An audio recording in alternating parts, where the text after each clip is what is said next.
Et salut à tous, j'espère que vous allez bien. Alors aujourd'hui nous allons parler des Avalrêves. Donc après vous avoir un peu parlé des Sans-Cœurs, des Simili et des Nessians, il était temps que je vous parle des Avalrêves. La prochaine vidéo que je vais faire, donc après celle-ci, va plutôt se focaliser sur l'organisation 13. Sans plus tarder, rentrons dans le vif du sujet.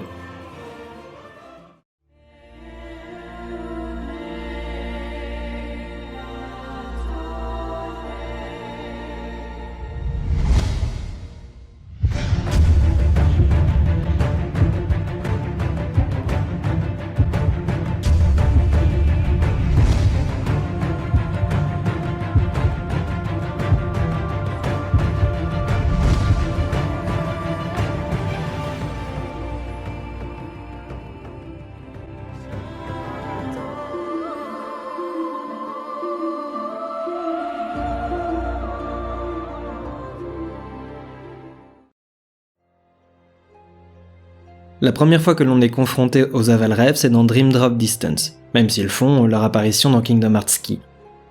Pour faire un bref rappel de Dream Drop Distance, Maître Yensid expliqua alors à Sora et Riku que certains mondes, perdus dans les ténèbres lors de Kingdom Hearts 1, ont très mal vécu leur retour vers le domaine de la lumière. Au lieu de revenir complètement à la lumière, ils se sont perdus quelque part entre la lumière et les ténèbres. Incomplet, ils se sont retrouvés coupés des mondes et se sont endormis. Les mondes endormis sont connectés entre eux, mais restent complètement hermétiques aux autres. De fait, même les Sans-Cœurs ne peuvent y pénétrer. Il n'empêche néanmoins que cette isolation ne leur a pas empêché de développer une certaine forme de ténèbres en leur sein, j'ai nommé les Avalrêves.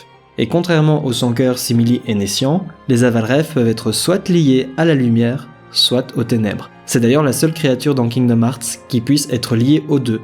Quand vous regardez un peu les Sans-Cœurs, les Simili et les Nessians, ce ne sont que des créatures qui sont liées aux ténèbres. Donc d'un côté, nous avons la version maléfique des Avalrêves, qui s'appelle les cauchemars, et qui font naître littéralement des cauchemars dans l'esprit des gens et dans les mondes. Et d'un autre côté, nous avons la version lumineuse des Avalrêves, les esprits qui, eux, sèment de bons rêves et dévorent les cauchemars. Dans Kingdom Hearts Key, il est démontré que Chirithy a un Avalrêve esprit et qu'il est capable de montrer à son joueur des visions sous forme de rêves, et est donc capable d'interagir, dans une certaine mesure, avec les rêves de son utilisateur. Chaque Avalrêve, qu'il soit bon ou mauvais, possédera toujours son alter ego, son double, qui existe dans l'autre bord. Les Avalrêves se sont révélés être des adversaires coriaces pour Sora et Riku, ainsi que des alliés loyaux et efficaces. Par ailleurs, les esprits standards entre guillemets pour Sora et Riku est le Miao pour Sora et Komori Bat pour Riku. À l'instar des Sans-Cœurs, Simili et Nessians, les Avalrêves ont eux aussi un symbole qui les démarque et qui est affiché quelque part sur leur corps. Il est important de souligner à ce stade que normalement, enfin après qu'est-ce qui est normal dans Kingdom Hearts, les Avalrêves n'existent que dans les mondes endormis, tout comme les Sans-Cœurs n'existent que dans les mondes de la lumière et des ténèbres.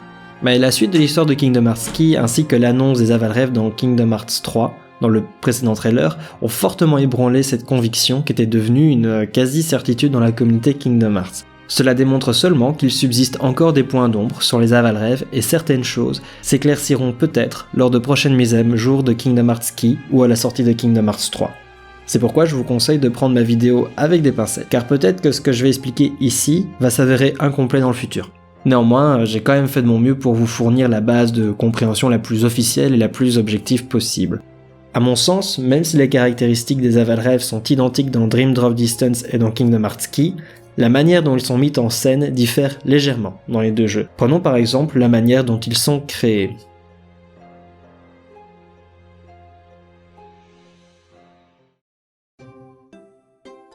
Dans Dream Drop Distance, Sora et Riku peuvent créer eux-mêmes leurs propres esprits en se servant d'ingrédients qu'ils trouvent dans les mondes endormis.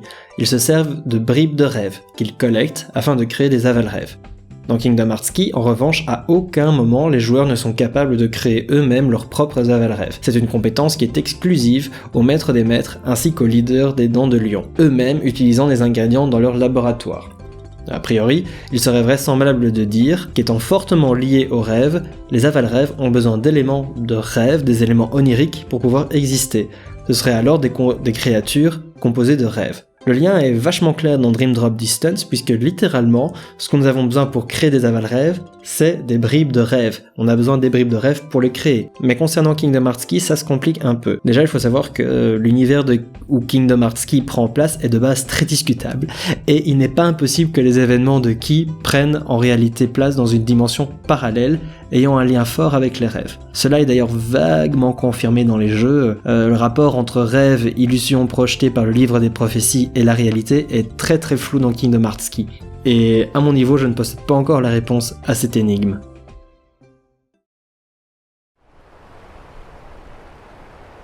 Today you're here to continue with your training for our mission.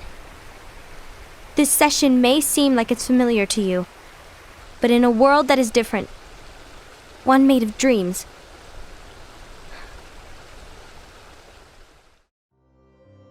À mon sens, il n'est pas impossible d'imaginer que les événements de Key puissent prendre place dans un rêve. Et dans ce cas, cela voudrait dire alors que les ingrédients utilisés seraient d'office des éléments de rêve, un peu comme les bribes de rêve de Dream Drop Distance, donc pour créer les Cherry, etc. Un autre élément que je trouve inexpliqué mais intéressant dans la création des aval-rêves est la nécessité probable, bon je dis probable parce que ça a été confirmé nulle part encore, la nécessité probable d'être engendré par un autre aval-rêve. Donc prenons Dream Drop Distance par exemple. Sora et Riku sont obligés de battre des cauchemars et de collecter les bribes de rêve qu'ils relâchent afin de créer leurs propres aval-rêves. Donc, leur esprit n'aurait jamais pu exister si à la base Sora et Riku n'avaient pas utilisé les matériaux libérés par les cauchemars. Ainsi, pour créer un aval-rêve, il serait nécessaire d'utiliser un autre aval-rêve au préalable. Et on retrouve une circonstance assez similaire dans Kingdom Hearts Key, lorsque le Chirithy messager des oracles pique une touffe de poils de votre Chirithy afin de créer votre deuxième aval-rêve. Il a donc besoin d'un ingrédient ou de quelque chose se rapportant à un autre aval-rêve afin d'en créer un nouveau. Mais ça reste une question ouverte de savoir si un aval-rêve doit forcément en engendrer un autre. Libre à vous d'être d'accord ou pas et de débattre cette idée dans les commentaires en dessous. Ensuite, un autre élément qui s'exprime de manière un peu différente dans Dream Drop Distance et dans Kingdom Hearts Key, je trouve, c'est le lien qui unit l'aval-rêve à son utilisateur.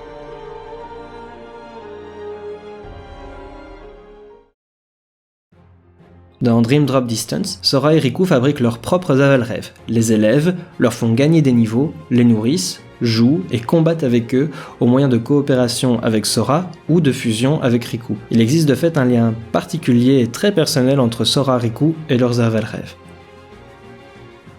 Dans Kingdom Hearts Key, il est nécessaire de faire une différence entre deux sortes d'aval-rêves, chacun ayant un rapport différent avec son joueur. La première sorte d'aval-rêve est créée par le maître des maîtres et s'appelle Chirithy, donc chaque Chirithy sont attribués au joueur, et ils n'ont pas besoin d'être élevés ou choyés comme Sora et Riku le font dans Dream Drop Distance. Chirithy sert avant tout de guide et de compagnon tout au long de l'aventure du joueur. Il est sous-entendu dans les cutscenes de Kingdom Hearts Key que les Chirithy ont un statut particulier et qu'ils auraient plus de pouvoir par rapport aux autres aval-rêves. Le Chirithy conseille, mais ne prend pas part au combat. Il n'empêche cependant que le lien d'amitié entre un Chirithy et son utilisateur s'intensifie au fil du temps. Le Chirithy partage un lien très profond avec le joueur. Si celui-ci venait à mourir ou à sombrer dans les ténèbres, il en serait de même pour son Chirithy. Quoi qu'il arrive, le Chirithy accompagne son joueur, même si cela implique sa propre disparition. De fait, la loyauté d'un Chirithy est absolument remarquable. You could say they're like cats or dogs. And they'll be your loyal pets.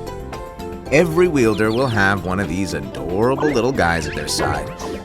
They're here to help, so play nice. Okay. Oh, right. Before I forget. If a wielder is overcome by malice, or rather if their heart is tainted by darkness, their adorable little spirit will turn dark and become a nightmare. So you're telling us that if we see a nightmare... Someone has fallen into darkness. Exactly.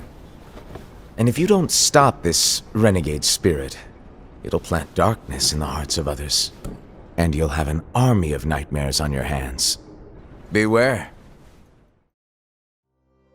Ensuite, la deuxième sorte d'aval-rêve qui apparaît dans Kingdom Hearts Key sont les aval-rêves créés par le chef des Dents des Lions.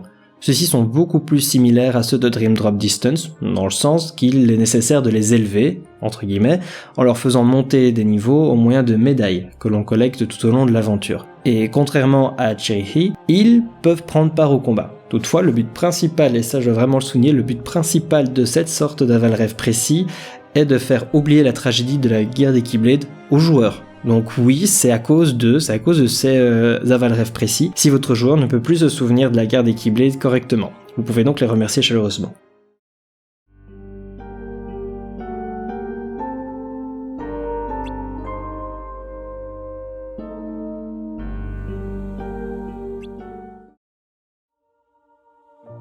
Aucun jeu Kingdom Hearts digne de ce nom ne serait pas un bon jeu s'il ne comporterait pas en lui quelques exceptions ou trucs bizarres qu'on arrive difficilement à relier à l'histoire du jeu. Et il en va de même en ce qui concerne les aval-rêves.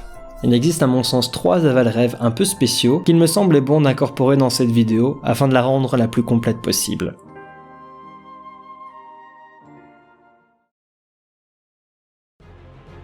Le premier aval-rêve dont je voulais parler est le cauchemar anti-manteau noir. C'est un boss que l'on affronte dans Dream Drop Distance en suivant l'histoire de Riku. Il s'agit en réalité du cauchemar dans lequel Sora avait été plongé par l'Organisation 13. Bon, rappelez-vous que dans Dream Drop Distance, Sora est à un moment placé par l'organisation sous plusieurs couches de rêves. Il se retrouve piégé dans un rêve, qui est lui-même plongé dans un autre rêve, etc. etc. Et afin de l'égarer davantage, l'organisation 13 avait placé Sora dans un cauchemar. Et l'anti-manteau noir, en fait, c'est la manifestation visible de ce cauchemar. Il est donc logique qu'il s'en prenne à Riku puisque celui-ci essayait de réveiller Sora. L'anti-manteau noir a agi comme une espèce de piège disposé par l'organisation, son but étant avant tout d'empêcher quiconque de réveiller Sora, autrement, cela aurait déjoué les plans de l'organisation 13.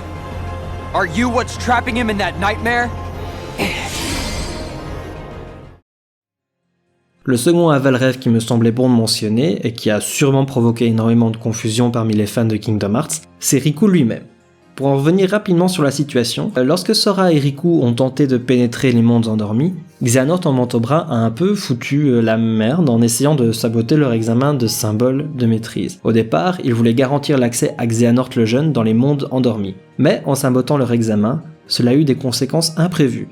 Idéalement, pour Xehanort, seul Sora aurait dû pénétrer les mondes endormis. De cette manière, il aurait été à la merci complète de l'Organisation 13, sans aide extérieure pour l'aider à s'en échapper. Mais ce qu'il s'est passé, c'est que Riku a su, malgré tout, franchir le portail des mondes endormis en pénétrant à la place dans les rêves de Sora. C'est une conséquence que Xehanort n'avait absolument pas prévue. D'ailleurs, il s'en étonne ouvertement dans Dream Drop Distance. How did you get here? Who are you? By choice or chance? Pour ainsi dire, seul Sora a réussi à pénétrer les mondes endormis, Riku évoluant plutôt dans les rêves que Sora se fait des mondes endormis. Donc c'est un peu tiré par les cheveux, je vous l'accorde bien. Et ce faisant, Riku est devenu un aval-rêve dans les rêves de Sora. Et il se bat, comme tout autre aval-rêve, contre les cauchemars présents dans les rêves de Sora. At the start of your test, when you struck out from that tiny island, you saw me there dressed in a robe. Immediately you knew something was wrong, so without even knowing it, you dove into Sora's dream. And you became exactly what that sigil on your back represents. A dream eater to protect Sora from nightmares. Me? I'm a dream eater? Le dernier aval-rêve dont je voulais vous parler est le cauchemar de Ventus, en armure. Il s'agit effectivement d'un cauchemar, puisqu'on voit, de manière assez visible, le symbole des cauchemars sur sa visière. Ce qui s'est passé, c'est que lorsque Sora a plongé dans plusieurs couches de rêve et a été prisonnier dans un cauchemar, l'armure de Ventus a recouvert Sora afin de le protéger des ténèbres. Cela est possible puisqu'une partie du cœur de Ventus réside en Sora. Mais le problème, c'est qu'en voulant protéger Sora, c'est l'armure de Ventus qui a été corrompue à la place de Sora par les ténèbres. Donc au final, l'armure, elle protégeait autant Sora qu'elle l'emprisonnait dans son cauchemar en fait. Elle faisait les deux. Et ce n'est qu'après avoir détruit l'armure que Riku a pu finalement extirper Sora de l'emprise des ténèbres, de l'emprise de son cauchemar, et de le ramener dans le monde réel. Never fear. Sora is safe. Huh? He's not here. You see, by defeating the nightmare imprisoning Sora, you freed him. You mean the Sora wrapped in that black phantom? Then you came here, and you were questioned by 3 young people. That was the final key to awaken him. Sora is awake. You can go home now. Et voilà, ceci conclut ma vidéo sur les Avalrêves. J'espère qu'elle vous a plu et que vous avez appris 2 ou 3 choses intéressantes. Ma prochaine vidéo conclura ma série de vidéos sur le bestiaire de Kingdom Hearts et nous parlerons de la fameuse Organisation 13. D'ici là, portez-vous et n'hésitez pas à poster vos questions en commentaire. Prenez soin de vous et à bientôt.